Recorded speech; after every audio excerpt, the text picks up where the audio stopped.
விஜயா பயங்கர கோவமாக இருக்காங்க.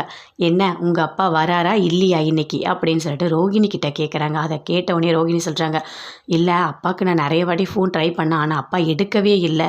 ஆனால் மாமா ஃபோன் அட்டன் பண்ணார். அட்டன் பண்ணி நான் நடந்ததெல்லாம் சொன்னேன். சரிம்மா நான் அங்கே வரேன் அப்படின்னு சொல்லிட்டு அவர் வரேன்னு சொன்னார். வந்துருவார், ஃப்ளைட் ஏறிட்டார் அப்படின்னு சொல்லிட்டு ரோகிணி சொல்கிறாங்க.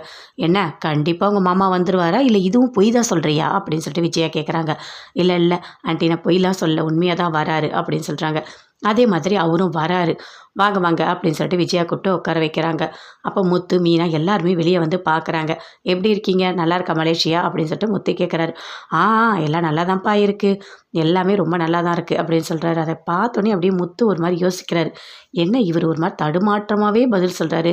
இவர் கண்டிப்பாக மலேசியா மாமாவாக இருக்க வாய்ப்பே இல்லை. ஆனால் எப்போ கண்டுபிடிக்க போகிறோன்னு தெரியல. இதுவே ஒரு ஃப்ராடு, என்ன பண்ணுதோ அப்படின்னு சொல்லிட்டு முத்து ஒரு பக்கம் யோசிச்சுட்ருக்காரு. அப்போது விஜயா கேட்குறாங்க, என்ன ஆச்சு, ஏன் அவங்க அப்பா வரவே இல்லை அப்படின்னு சொல்லிட்டு கேட்குறாங்க.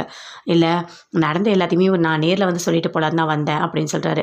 என்னாச்சு அப்படின்னு சொல்லிட்டு கேட்குறாங்க. அங்கே எல்லாருமே வந்துட்டாங்க. அண்ணாமலையும் வராரு உள்ளேருந்து. வந்தவொடனே கேட்குறாரு, எப்படி இருக்கீங்க, நல்லா இருக்கீங்களா அப்படின்னு சொல்லிட்டு கேட்குறாரு.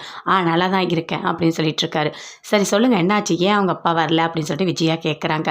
அதுக்கு மணி சொல்கிறாரு, இல்லை ஒரு பெரிய விஷயம் நடந்துச்சுமா, என்னாச்சு அப்படின்னு சொல்லிட்டு ரோகிணியும் கேட்குறாங்க. இல்லை அவங்க அப்பா வந்துட்டு அங்கே பிஸ்னஸ் பண்ணிகிட்ருக்காரு. அங்கே அவர் வந்து கொஞ்சம் பேருக்கு கடன் வாங்கி கொடுத்துருக்காரு நம்பி. அவங்க எல்லாருமே வந்துட்டு ஏமாற்றிட்டுருக்காங்க. அதனால் ரோஹினோட அப்பாவை பிடிச்சி ஜெயிலில் போட்டாங்க. எப்போ வருவார்னே தெரியாது அப்படின்னு மணி சொல்கிறாரு. அதை கேட்டோடனே பயங்கரமாக ஷாக் ஆகுறாங்க. அப்படியே பார்க்குறாங்க விஜயா. உண்மையாவா அப்படின்னு சொல்லிட்டு. ஆமாம் ஆமாம், அதை சொல்கிறதுக்காக தான் நான் நேரில் வந்தேன். ரோகிணி ஃபோன் பண்ணால் கூட அவங்க அப்பா எடுக்கவே மாட்டார் அப்படின்னு சொல்கிறாரு. அதனால தான் நான் நேரில் வந்து உண்மையை சொல்லிட்டு போகலான்னு வந்தேன் அப்படின்னு சொல்கிறார். அதை கேட்டோன்னே வீட்டில் இருக்க எல்லாருமே ஷாக் ஆகுறாங்க. இப்படி கூட ஒருத்தர் இருப்பார் அப்படின்னு சொல்லிட்டு அண்ணாமலை சொல்கிறாரு. இவங்க சொல்கிறதுலாம் உண்மை மாதிரியே தெரியலையே அப்படின்னு சொல்லிட்டு முத்து அப்படியே சந்தேகமாகவே பார்க்குறாரு மணியை. மணியும்